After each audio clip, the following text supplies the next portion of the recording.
Come all young sailormen, listen to me. I'll sing you a song of the fish in the sea. Blow ye winds westerly, westerly blow. We're bound to the southward, so steady she goes. Well, thanks so much for joining us here today for this interview with author, commercial fisherman, and fisher poet Tele Aadsen. You may have heard Tele perform at the annual Fisher Poets Gathering in Astoria, Oregon, which, if you've never been to, is just a wonderful event. It happens every year in February. Tele Aadsen has been involved in commercial fishing since she was a child. When she first went to sea in Alaska with her parents, she grew up to be, among other professional pursuits, a career fisherman herself.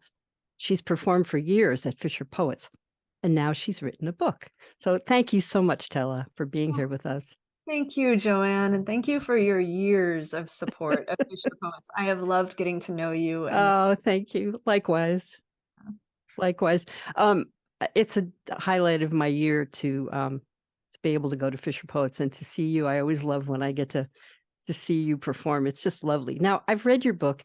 For people who have not seen it yet, it's called What Water Holds. And I have to say that it just really, it blew my socks off. I knew it was going to be good, but it was just, I mean, I'm a real reader. I read a lot of things, and this is one of the best books I've ever read. It just was captivating. I want to read it again.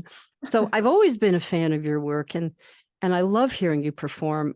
And one of the reasons is that you have such an authentic voice.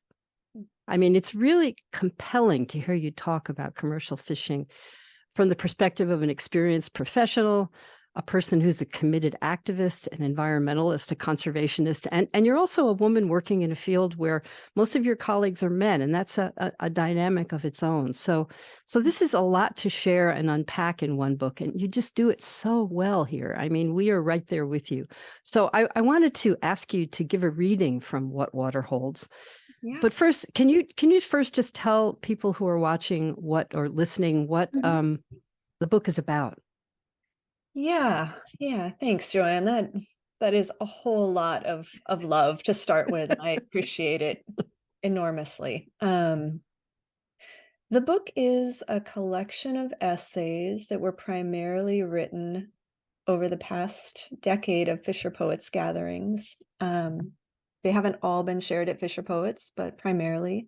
So they're memoir essays exploring identity, equity, community, the changing climate, and sustainability, among other things, all set in the backdrop of my, 4 decades as a Southeast Alaska salmon trawler.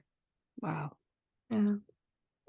Well, Tella asked me what I would like her to read from the book, and when I went through this book, I went through it with like a highlighter and little sticky things and stuff, because every other page was something I wanted to remember, and this passage is just so compelling for me. So, would you read from your book a little, Tella?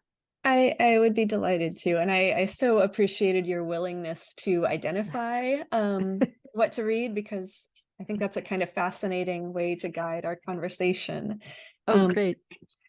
What I would say about this particular, let's see, we're going to read from a later essay called How We Will Weather This, which I wrote for the 2016, probably the 2017 Fisher Poets Gathering. And something that the listener should know is it refers back to one of the early essays in the book at the start of our fishing season. My partner Joel and I going out to begin the fishing season. And now this is an essay that's referencing the season is done and we're on the run home. So okay. Well, I'm going to mute my microphone and get out of the way so we can listen to you. How we will weather this. I think back to June, when the Nurka first nosed out of Salisbury Sound, and I drove as Joel put the gear together. It was so easy to trust the ocean when tucking into that cheerful blue, taking at face value the snake oil promises of a calm day. So easy to imagine myself unafraid on the water. That was a lie. Or maybe it wasn't. Maybe it's not so much that I'm afraid on the water as I'm afraid of the instant when everything changes, the moment you don't see coming, when you suddenly feel yourself tipping from shitty to very, very bad. The moment you realize you're in trouble is the moment too late. There's no turning back or avoiding what now is. There's only the question of how you will respond and if your response will make a difference. So this is what scares me. Staring into darkness broken only by green water, feeling alone, small, helpless against the power of this storm, holding on to hope that I have what it takes to get through. Whenever a boat goes down, mariners across the coasts mourn. We recognize ourselves and our loved ones in the loss. Could have been me. Even if we don't say that out loud, we can't stop the memories washing in, the close calls, times we weren't sure we'd make it through. The story we tell is that it doesn't matter who you are. If you're in trouble out there, your fellow fishermen will be there. They'll help. I want to believe that's true. I can't deny the copper taste of fear in my mouth right now. But as the anchor dips and each new wave floods the foredeck, I remind myself, Joel is with me. I'm not alone. We're in this together. There's comfort in this. Even before and without veering into very, very bad, we need each other out here. We've needed each other all along. Only a boat could have coaxed this needfulness from me. Only a boat could have convinced me it isn't a shameful needfulness. Leaning on someone else doesn't mean surrendering myself. Staring into these walls of water, I am finally starting to see that uncompromising self-sufficiency doesn't yield a partnership, whether on a boat or on land. Like a fever, the weather breaks by morning. I peel my fingers from the wheel and turn it over to Joel. Chaos greets me in the forecastle, clothes and books littering the bunk. I don't deal with any of it. Just sweep aside enough to clear a body-sized hollow amid the fallout. I set the clock for 4 hours from now, hold the sleeping bag over my head, and am out.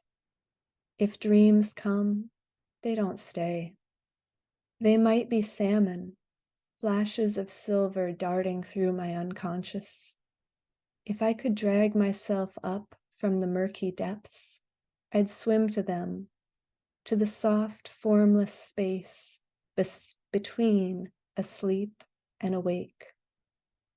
My salmon whispers would rise into salmon songs, the night's terror soaring into a wordless roar of triumph, reveling in survival as those silken bodies schooled me, washing us to safety, finning us home.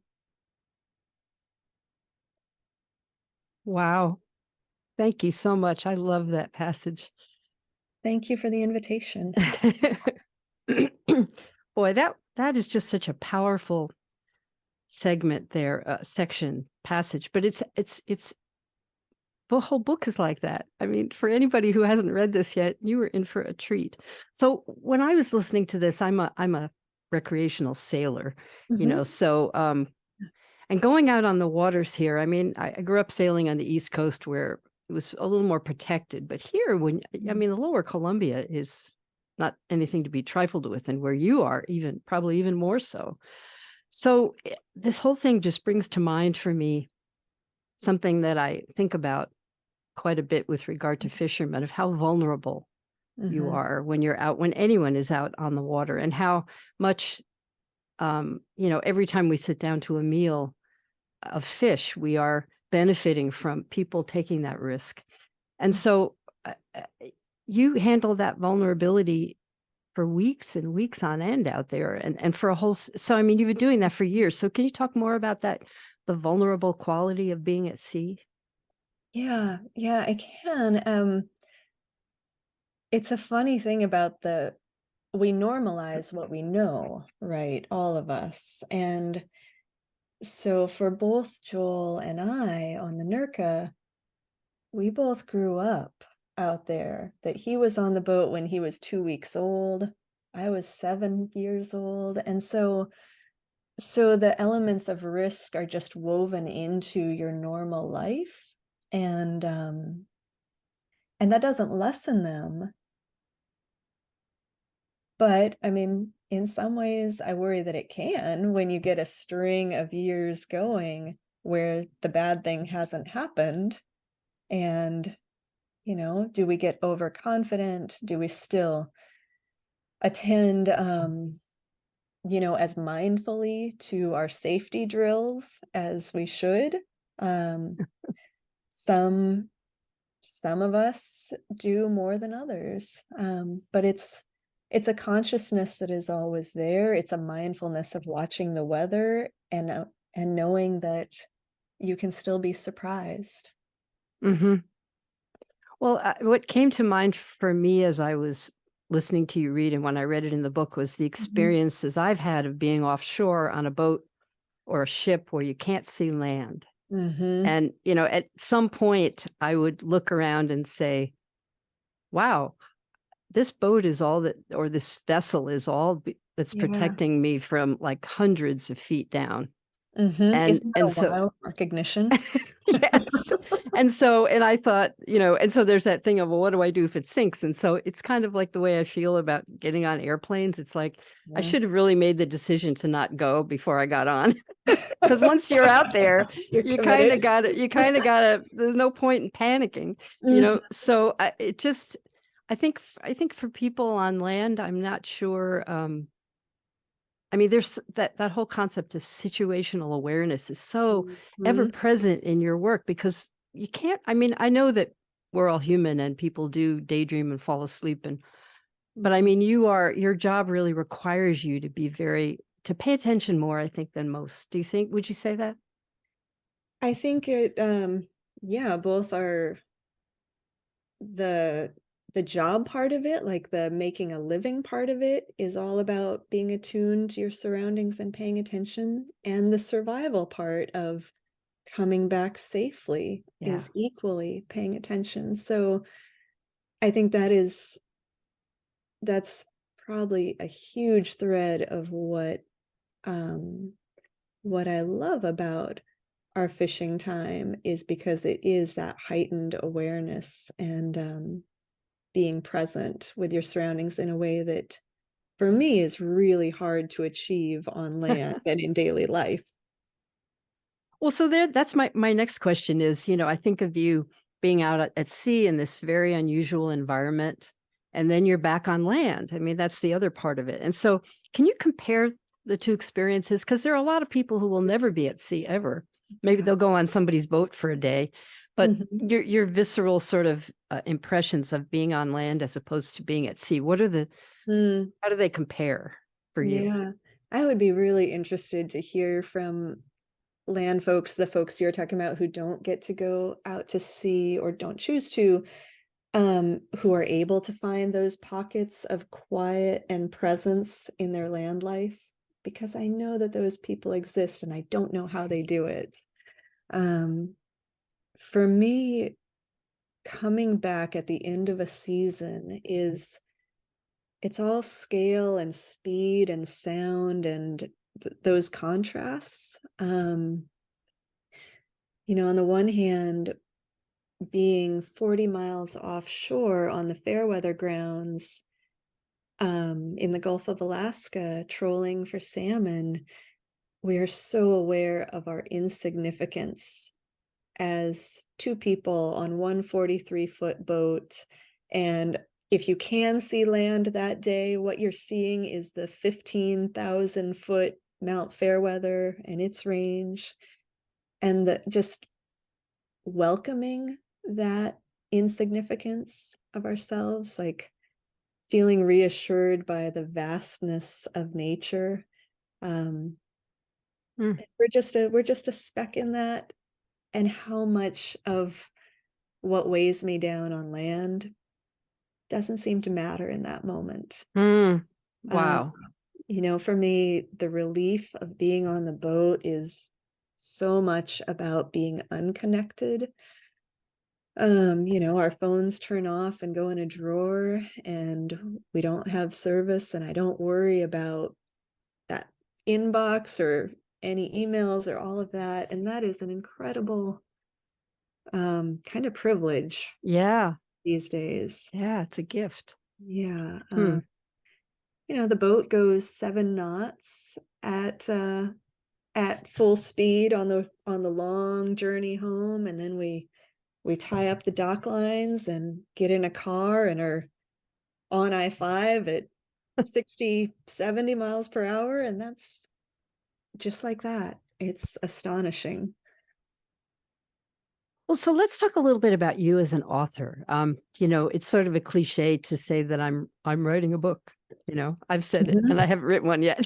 So, can you talk a little bit about the whole idea of writing a book and how you decided to write a memoir? I mean, you could have written, poetry, safe because you're a Fisher poet, or a novel, or some other genre.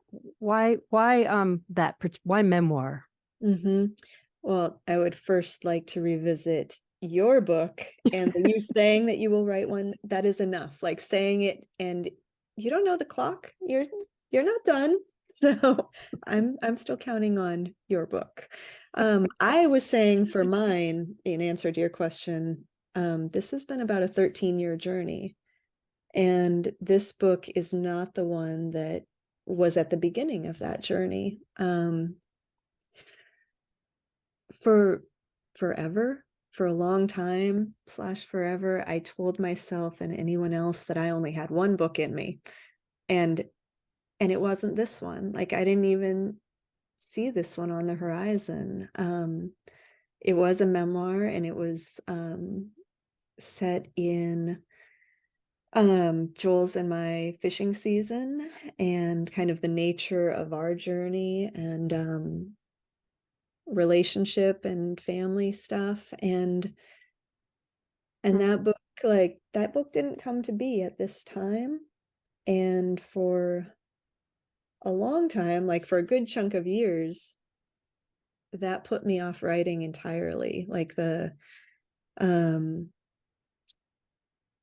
just feeling real vulnerable in writing, and having a lot of the insecurities that I think a lot of us are prone to.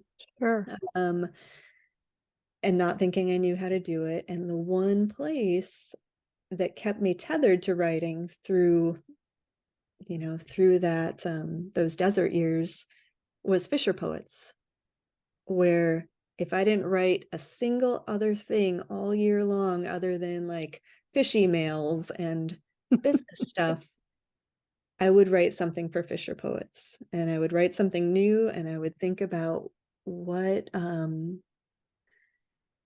would be most useful to the audience this year. Like, what is there that would be most helpful for me to be able to say, and what would be most helpful for the audience from what this year has been, and where do they align? And so having that source of community and reason to write was what made this book possible, as well as another Fisher Poets connection to poet Holly Hughes, when she and her partner took the helm of Empty Bowl Press. And Holly approached me and asked if I'd be interested in doing a collection of Fisher Poets essays with Empty Bowl. That hadn't even occurred to me. And it wasn't something that I would have had the wherewithal or the make it happen without their advocacy. So I am enormously grateful to that small press of 2 people who made this book happen with me. Can you talk a little bit about your writing process? I mean, one of the things that when you're saying that the book is, is essays that were written at different times, it's really coherent. I mean, it flows together really well. Mhm. So, I mean, so I guess maybe, can you talk about your writing process? Do you sit Mhm. down every day to write, or do you go on a retreat, or do you Mhm. just write whenever it comes to you, or how does that work? Yeah, I have had a lot of guilt over the years and like weird writerly imposter shame and that Oh, I kind of know. stuff. I Yeah, hear that you. feels gross, that is like, oh, well, I don't write every day, so I'm not serious about it. And that's just the way it is for me at this time is um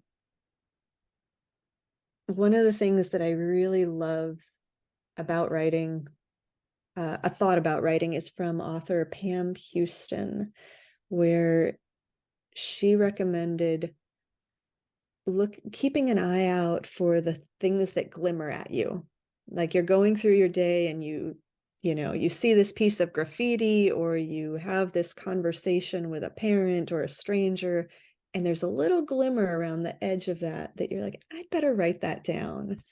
um and so that's what the extent of like writing on the boat. There is no writing on the boat that happens for me in the like a 16-hour day on deck, but I do keep a notebook out on the galley table.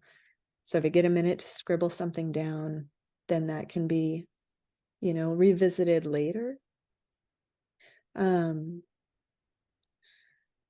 yeah, the writing practice in terms of how coherent the book flows, I appreciate that. I appreciate you saying that, and that is solely really about Holly Hughes' expertise as an editor.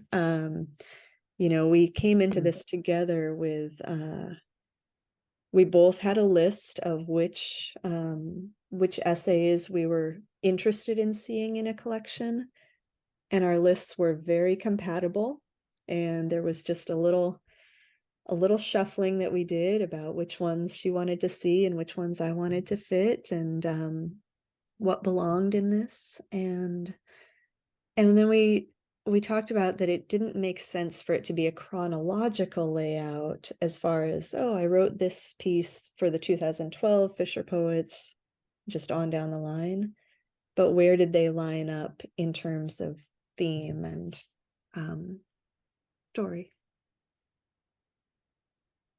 Well, it seems like just a daunting thing as I mean, you've done an amazing thing to write a book, and here it is. I mean, here it is. Yay. Thank you. Hooray for you. Hooray for you. So I love What Water Holds. It's such a beautiful name. So how did you come around to that name? It's so poetic. Thank you. You know, everything in this book is one way or another a tribute back to Fisher Poets. Years ago, it was probably like 7 or 8 years ago, there was a Bellingham event, like just a reading one evening, that was some music and some Fisher Poets together doing an event. And they called the event What Water Knows. And I loved that. And I was like, oh, that's a good name. And then when Holly and I started working on this and she asked if I had ideas for the title, it's like, oh, I really liked that. And that one had been, somebody else had that one for a book of poetry. So Yeah. we just played with it a little, and What Water Holds is what we came with. It's just such a great title. It's really a great choice. Well, so as I went through reading the book, one word sort of came to mind for me, and that is the word sacred as I was reading this. So your descriptions of catching fish one by one, Mhm. that's the method with trolling, which you explained in the book. It sounds like a really serious and profound undertaking from your perspective. I mean, even the killing, the cleaning, all the aspects of the process of taking a fish from the wild and bringing it into shore as sort of a product. So it sounds like so much more than a job. And I wondered if you could talk a little bit more about that philosophy and about trolling and why you chose that. Yeah, thank you. Yeah, I think on land we often talk about commercial fisheries as if they're just kind of one homogeneous entity. Oh, commercial fishing. And every fishery is so very different in terms of its gear type, its harvest and handling practices and scale and regulations, and also by the people who are drawn to different fisheries. And trolling is very indicative of what feels best for me, and I think a lot of my fleet mates, is that slow pace. Like, we are in a marathon season of opening July 1st, closing September 20th, putting as many days on the water as we can, because we're not dealing in quantity. We're not catching, the hundreds of thousands of pounds. We're dealing in number of fish per day. And so we're about quality and attending to being present, right? Like, with each fish. And that is really what appeals to me about trolling. It is so connected to our environment, to our practices, the way the fishery is managed.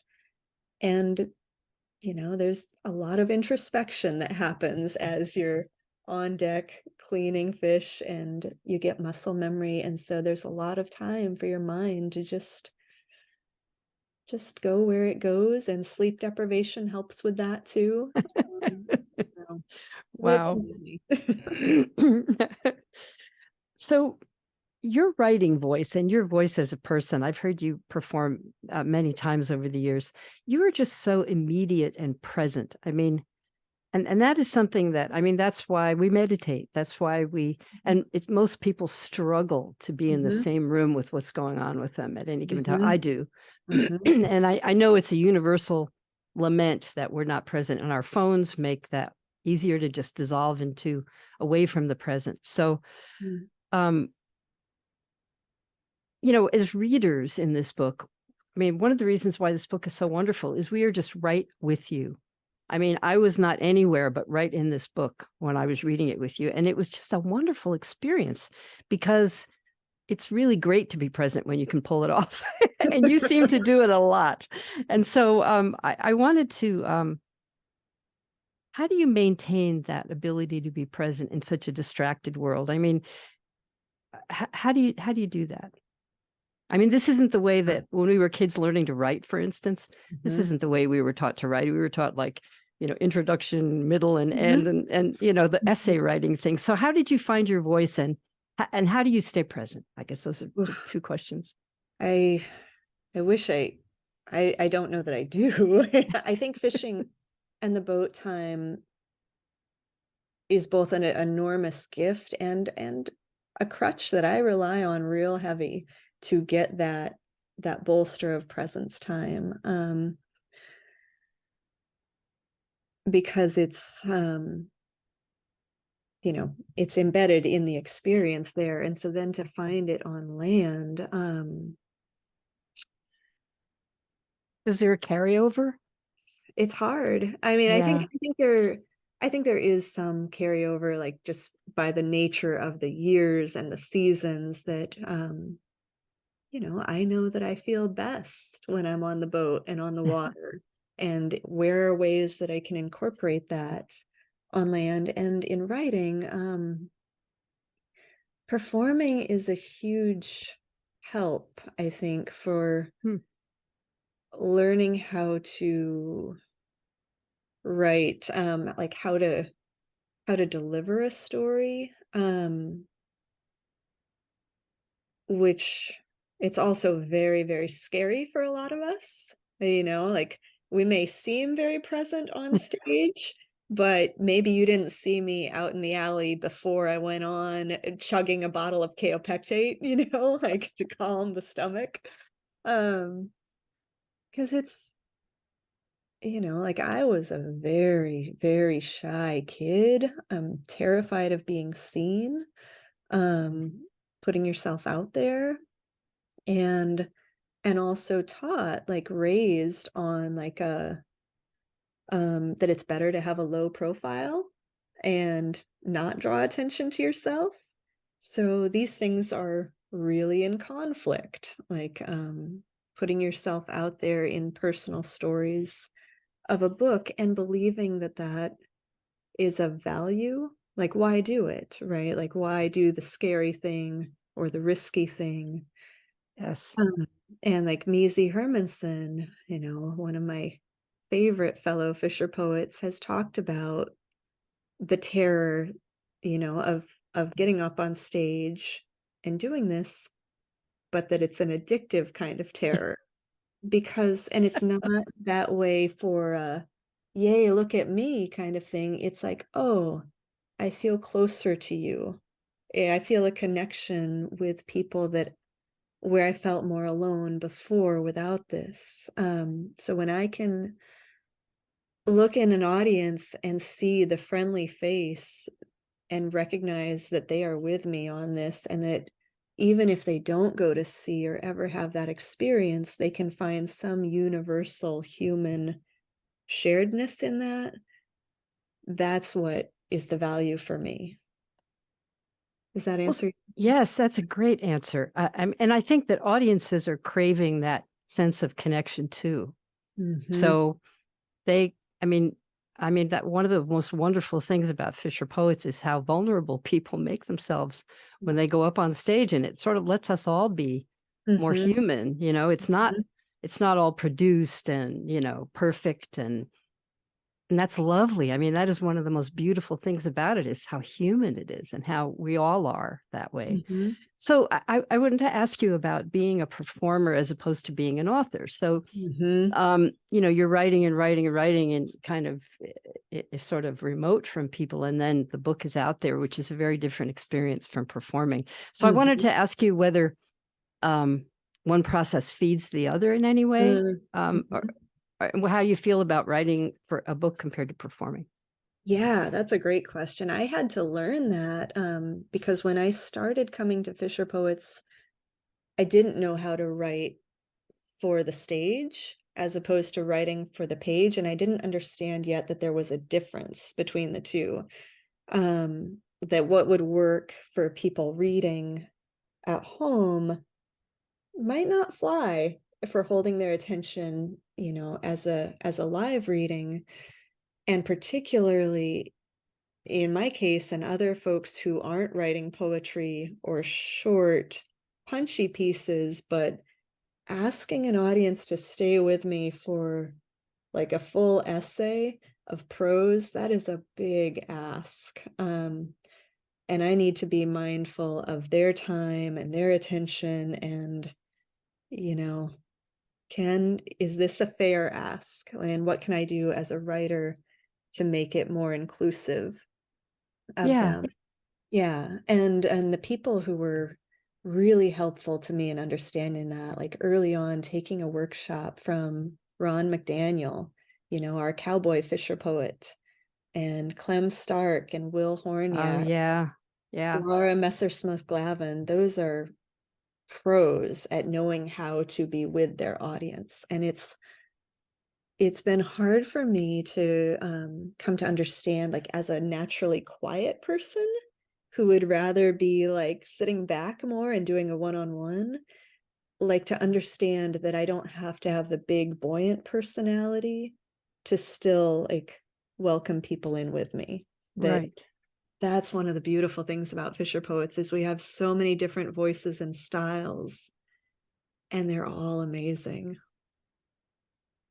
Um, so I wanted to talk, there is certainly a theme in the book about being a woman in the fishing industry, as that would be very natural.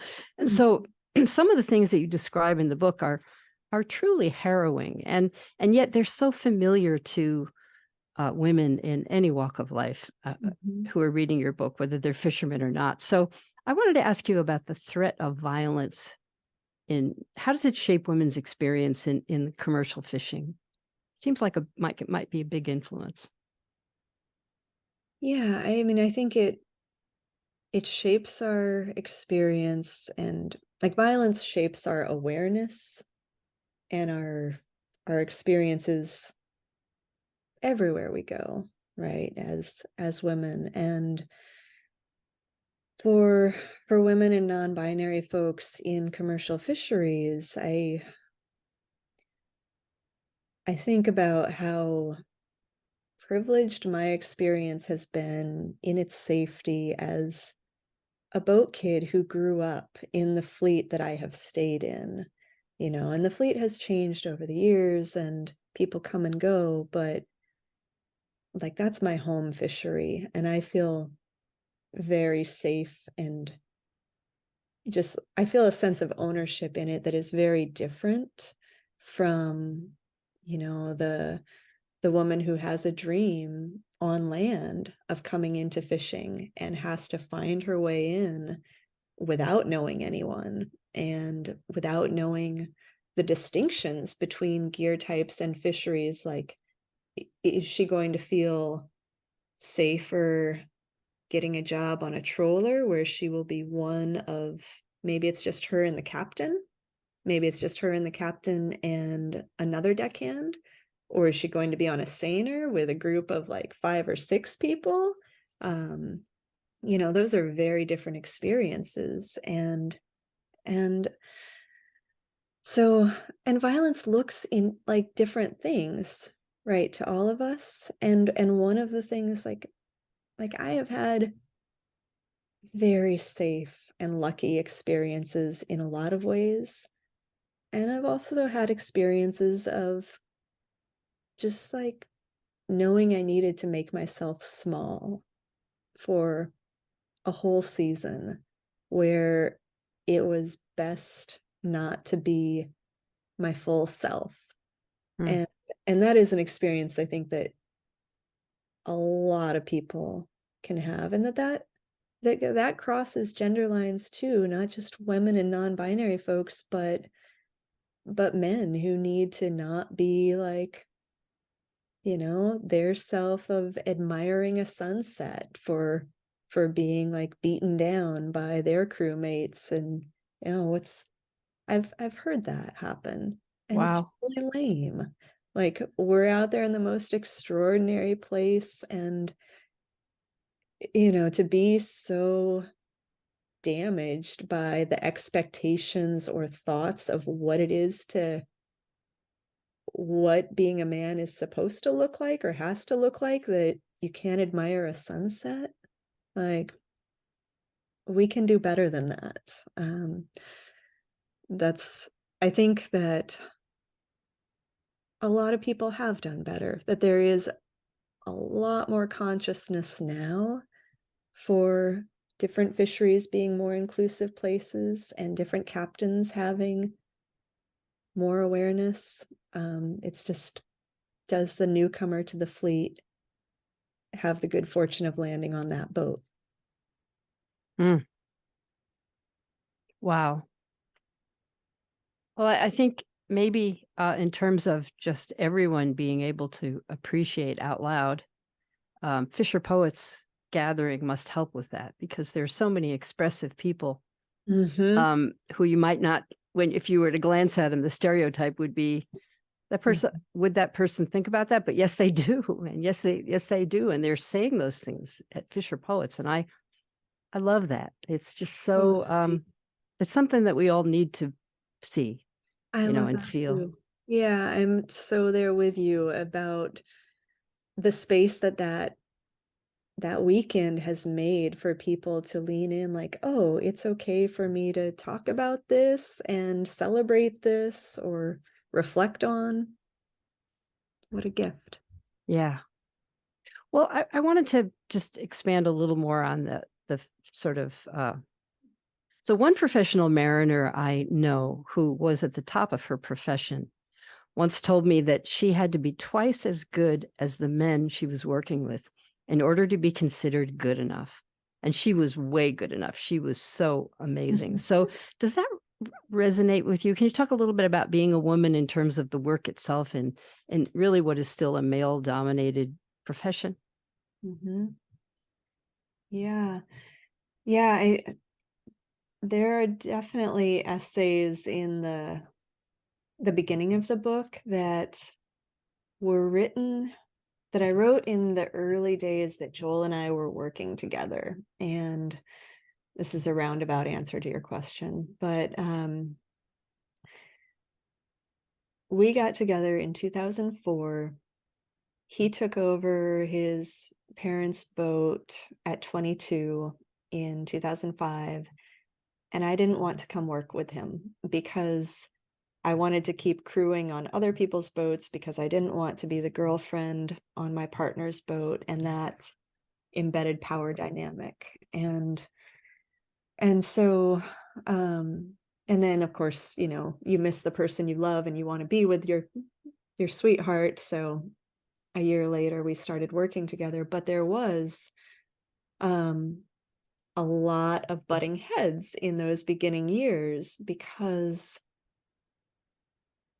I had a lot of struggle around that, about how good do I have to be and how much of this needs to be my own identity to count, to have it be like, this is my identity and something that I would do separate of my male partner, but now we're doing it together. And does that inherently lessen my contribution, or do I have to then double my contribution to have it be equal? And it's a consciousness that I think a lot of us have, whether we're working with a partner or, a non-related captain, but just like, how much error is there for mistakes or an off day or not knowing something, which is a human thing, to not know everything. But Yeah, it's inevitable. it is inevitable, but how unforgiving we are of ourselves for what we don't know and how it's perceived. And then externally, is the environment forgiving of our humanness? Yeah. Mm. Well, is there anything else that you want to talk about? I've kind of gone through my list of questions, and so I wanted to say, is there anything else you would just like to say to Your list everyone has who's been watching? amazing. Brad was spot on when he said you were the Terry Gross of Fisher poetry. I think we're gonna have that bronzed. Oh my gosh. Well, it's in my heart, it comes from the heart. I'm so interested. And that's really what good interviews are all about, is you have to be interested. And boy, I am. So thank you. Well, I would say, it is a fascinating, wild time right now in, June 2023 to have published and be promoting a book that is essentially a love letter to the Southeast Alaska salmon troll fleet. Because we're in the news a lot right now, and we're in the news because there is one organization out of Washington that has filed suit against our fishery and against king salmon specifically. And it's a really hard time to see a fishery that I know the science behind, and I know the powers that be that manage our fishery, that have for the past 100+ years, and to, like, on a dime, see, a hook and line family fishery that has long been known for our attention to quality and conservation to be vilified in the public eye by one group. And for our land friends who genuinely just want to do the right things and look out for our environment and look out for salmon, and don't know what's what. And so on one hand, I thought that, like, wow, this is a really crazy time to be putting this book out there. And then as a friend pointed out, like, this is the absolute right time. And so I hope that for folks who want to understand a little bit of an insider perspective of our fishery, I hope that they choose to read it, and that, that is helpful for understanding what's not only in the hearts of fishermen, but also in the management practices. And we'll see what happens. Well, since we sort of have people's ear for a moment here, can you talk a little bit more about, about trolling, and because it is a minimal impact fishery compared to other kinds of. So can you just talk a little bit about why those folks are wrong, I guess? Yeah. Yeah. So trolling is, just to clarify, hook and line. It's minimal bycatch. It's very targeted to species. Depending on the point of our season, we're either targeting king salmon, coho, or chum as a fishery. And we're frequently confused by folks who don't know as trawling, which is a massive scale factory processing, dragging nets, and not Bottom what we do. fish. Exactly. That's providing, your pollock for filet o fish sandwiches, and catches an enormous amount of bycatch, including king salmon. So that is a big point of concern for us. And also, they are corporate run ships that have a lot deeper pockets than our mom and pop trawlers do. So the lawsuit alleges that the king salmon that we catch in Southeast Alaska are taking kings from the southern resident killer whales who are deeply imperiled. The Puget Sound orcas have continued to decline when all other orca pods have flourished. So that particular pod, which primarily resides in Puget Sound, which are some of the most heavily trafficked, polluted, noise polluted, toxic waters, they are suffering. And what we have, continued to try to explain, and in our data from National Marine Fisheries Service and NOAA, is that the salmon that come up to Southeast Alaska are not the salmon that are returning to rivers in Puget Sound. Fish have fins, there's going to be some strays, but those are not the fish we're fishing on. And so to close down the tiniest percentage of targeted king fishery 1,000 miles away, and hope that that is going to make the difference, when NOAA themselves have said that closing us down could result in 0.05 to 2% more king salmon for the southern residents.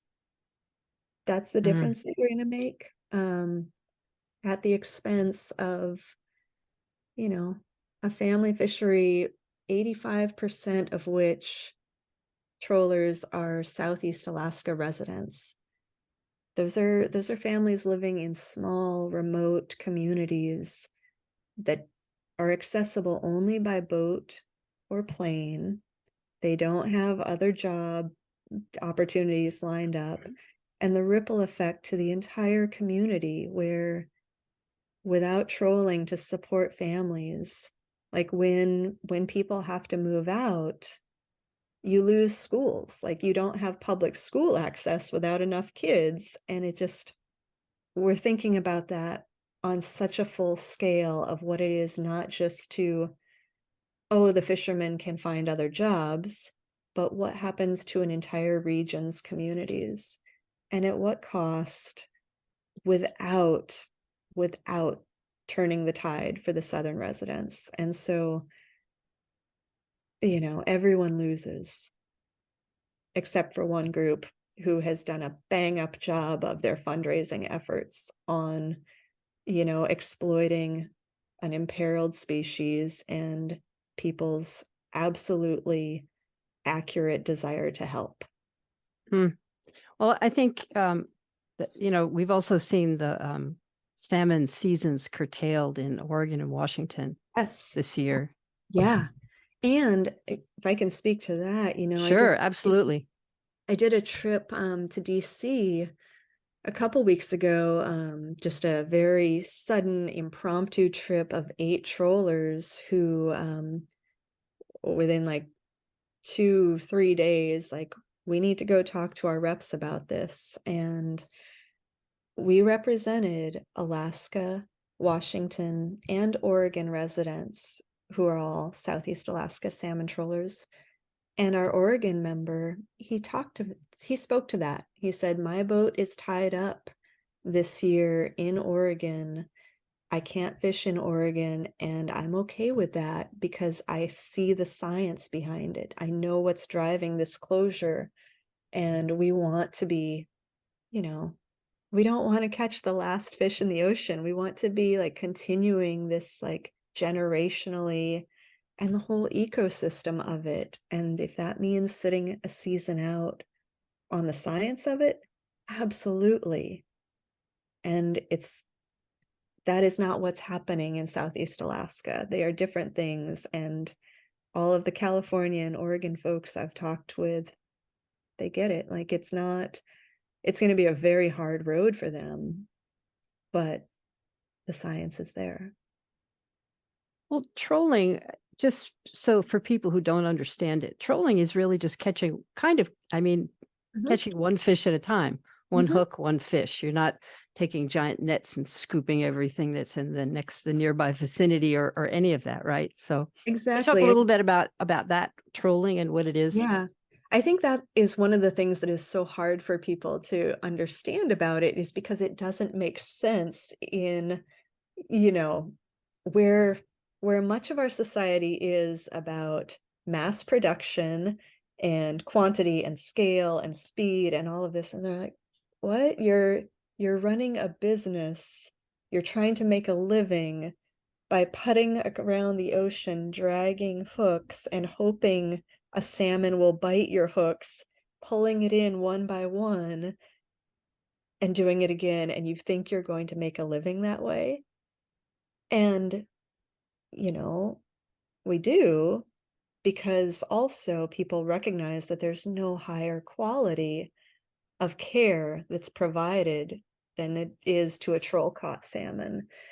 But the detail, like you talked about being present, and like I talk about Joel as being like our boat's salmon whisperer, and how he's like always noticing, like, what's the tide doing? What's the sun on the water? Let's open up this belly, and what are they eating?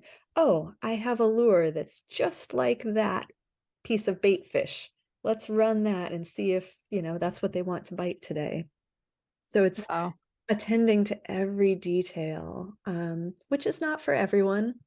Like that pace, trolling's pace is exactly why some people, this is not the fishery for them. Well, there's been a little change in representation in Washington and in Alaska. Mary Peltola. Yeah. Yeah. So do you think that she will be an asset in some of these issues with because of her connection and her background and heritage? Yeah, I think all of the Alaska reps have been phenomenal, in supporting this issue, just because it is they understand their constituents and the necessity. Mary Peltola has been awesome to watch, and I think that yeah, she's she's on top of it, and I was really enjoyed meeting some of her staffers. It was fascinating to see how many younger women are running the show in DC in like their late 20s, early 30s. Well, that's really encouraging. It was, and how familiar, they already were with the issues, was very encouraging. Like, they are paying attention, and I think that is in no small part to Mary Peltola's values. Wow, that's really great.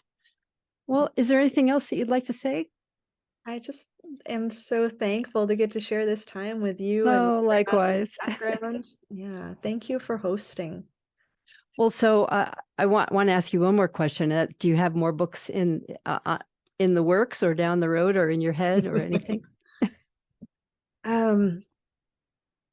I would like to revisit the one that didn't happen before. Like, the one that I said was my one book. It's, there are a lot of ways that, again, women are maybe discouraged from taking up too much space or talking about particular things, and I got scared of that book, and it was easy to walk away from something that was very personal and felt risky. And so now, already, the support that I've felt from folks, you included, on this book has been such a healing balm, and it's been such an encouragement to, like, oh, well, you weigh risk and vulnerability with, like, what's the value in sharing this, and what does it feed me, and what does it feed others? So there may be another book. We'll see. Oh, I hope so. Well, I want to hold this book up and say, buy this book, and ask you to tell people where they can get your book. Yeah, I will also say, could you hold it up one more time, Joanne? Absolutely, you bet. So that cover is thanks to Sitka artist Lisa Tees Conaway, who is Flying Ravens Studio. And isn't that like an amazing name too? I approached Lisa last season and asked if I could commission her for the cover art for this book, which again is part of the beauty of being with a small press, is your editors trust you with tasks like that, and she did a dream cover. So it's beautiful. Yeah, it just so fits. It really fits. Where folks can get What Water Holds, I encourage them to order directly from Empty Bowl Press, or also talking with their local indie bookseller, asking them to carry it, by contacting Empty Bowl Press. And always also, thanks for asking your public library to carry it. So. Oh, excellent. Well, we have been talking, I'm so glad, with author, Fisher poet, my friend, Tele Aadsen. And it's such an honor to know you, Tele, and to be in your aura here for this interview. It's just, and this book, just read it. Trust me. It's a really great book. And I think for people who are coastal dwellers, perhaps you will resonate with this even more, because those of us who live on the edges of the world like this, we all go to the seashore with that wistful feeling and look out at the water. I mean, it's part of the reason why we all live here. And this just is it'll tap into that for you, even if you've never been on the water at all. So I would recommend it highly. Thank you, Joanne. Thanks everybody for listening.